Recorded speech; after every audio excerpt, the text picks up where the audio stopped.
Ito naman po yung DTF area. Ito naman po yung computer ng DTF Crayon. Okay pa naman po yung mga drive. Ito naman po yung DTF Crayon. Ngayon po, heavy load po ako sa Crayon. Kasi may 400 meters po akong pending. Ito naman po yung computer sa Ink Giant na printer ko. Okay pa naman po yung drive na. Hindi pa naman po na.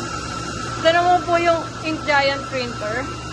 Sa ngayon po, wala po akong piniprint. Pero may kakasend lang po na 10 meters po. Dito ko po siya ipiprint. Ito po yung mga supplies ko. Ayan po. Ito naman po yung white ink. Ito naman po yung brilliant white ink.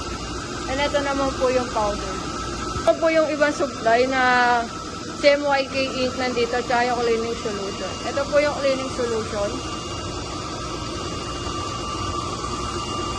Ito naman yung sa crayon ink.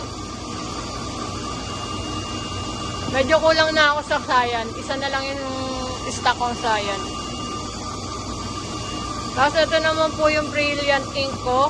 Sa ngayon po wala po akong magenta. Pero magre-request na po ako.